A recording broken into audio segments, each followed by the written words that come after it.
10 വർഷത്തെ കേരള ഭരണം നടത്തി വളരെ ദയനീയമായിട്ട് പരാജയപ്പെട്ട ഒരു നേതൃത്വമാണ് ഇടതുപക്ഷ പാർട്ടികൾക്കുണ്ടായത്. ചരിത്രം നോക്കിയാൽ ഇങ്ങനെയൊക്കെ സംഭവിക്കും.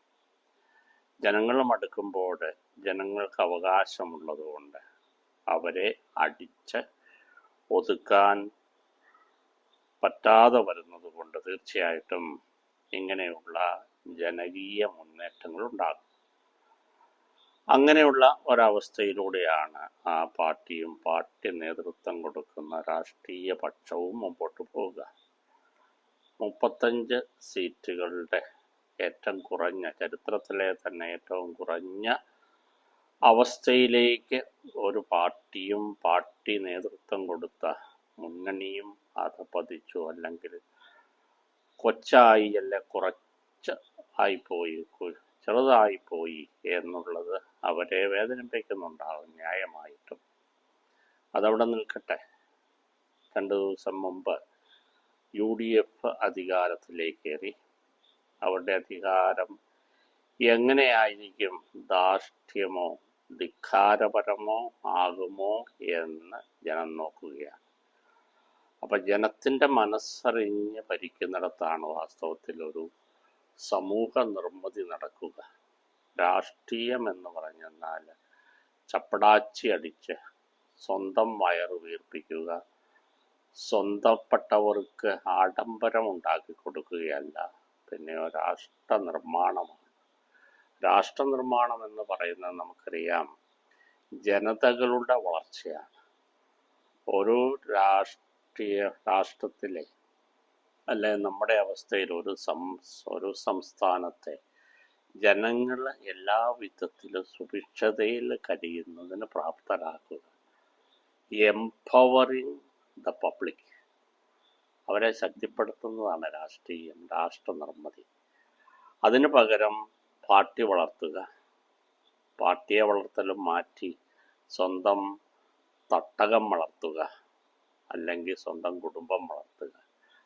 10 അല്ല 20 തലമുറയ്ക്ക് സുഭിക്ഷമായിട്ട് അനുഭവിക്കാനുള്ളതെല്ലാം നേടിക്കൊടുക്കുന്ന രാഷ്ട്രീയ മീമാംസകളിലൊന്നും പറഞ്ഞു വയ്ക്കാത്ത കാര്യമാണ്. ഡയലക്റ്റിക്കൽ മറ്റീരിയലിസം, വൈരുദ്ധ്യാത്മക ഭൗതികവാദം എന്ന മാർക്സിയൻ ചിന്താഗതിയെ വിശേഷിപ്പിക്കാറുണ്ട്. അപ്പം അതൊക്കെ മാറ്റിക്കൊണ്ട് രാഷ്ട്രീയം എന്ന് പറയുന്ന വ്യക്തി അധിഷ്ഠിതമാകുന്നു.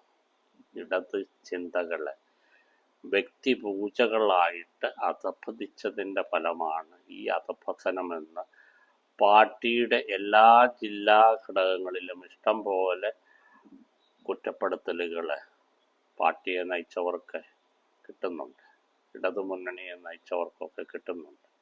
അതിലേറ്റവും കൂടുതൽ കിട്ടുന്നത് പിണറായി വിജയനും പാർട്ടി സെക്രട്ടറി ഗോവിന്ദനുമാണ്. അപ്പം ഇതൊന്നും തിരിച്ചറിയാതെ കണ്ണു അടച്ച് ഇരുട്ടാക്കുക, അല്ലെ ഓട്ടയടച്ചിരുട്ടാക്കുക എന്നൊക്കെ പറയില്ല, കണ്ണടച്ചിരുട്ടാക്കുന്ന ഒരു പ്രതിഭാസത്തിലൂടെയാണ് ഈ രാഷ്ട്രീയ മുന്നണി, പ്രത്യേകിച്ച് ഈ രാഷ്ട്രീയ പാർട്ടി കടന്നു പോകുക. സ്വരാജ് എന്ന് പറയുന്ന ചെറുപ്പക്കാരനായ ഊർജ്ജസ്വലതയോടെ സംസാരിക്കുന്ന അദ്ദേഹം പറയുകയാണ്, പിണറായിയാണ് ഏറ്റവും യോഗ്യൻ, എന്താകാനാണ്, പ്രതിപക്ഷ നേതാവാണ്.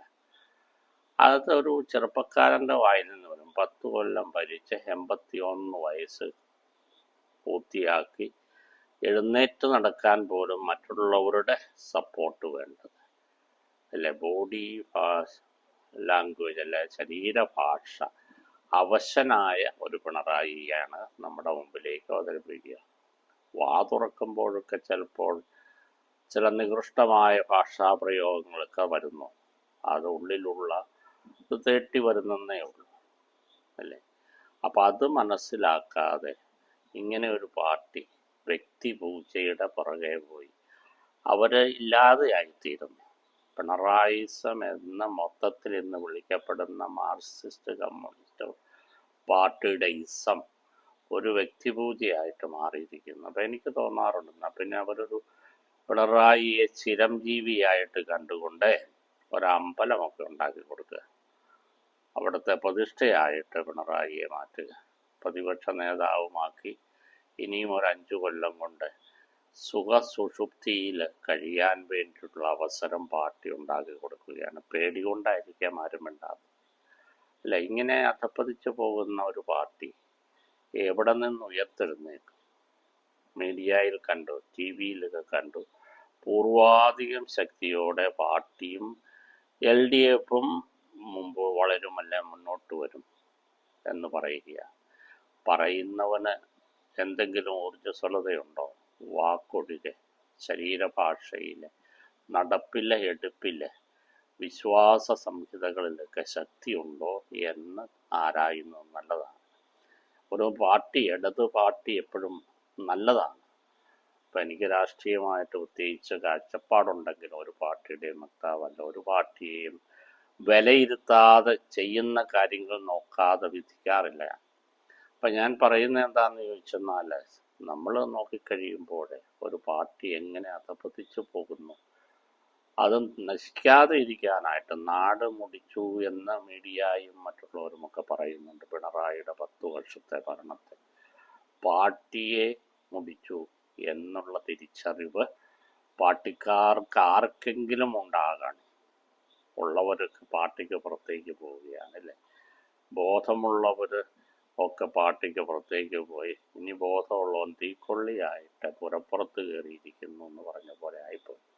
അങ്ങനെ അധപ്പതിക്കരുത്. രാഷ്ട്രീയ പാരമ്പര്യത്തിൽ വളർത്തിയെടുത്ത പാർട്ടി അങ്ങനെ ഇല്ലായ്മയിലേക്ക് പോകാതിരിക്കാനായിട്ട് ആർക്കെങ്കിലുമൊക്കെ, ചെറുപ്പക്കാർക്ക്, പാർട്ടിയിലുള്ളവർക്ക് സാധിക്കണ്ടേ. ഇല്ലെങ്കിൽ അധപതനമല്ല, നാശത്തിൻ്റെ വഴിക്കായിരിക്കും പാർട്ടി സഞ്ചാരം എന്ന് തിരിച്ചറിയുക.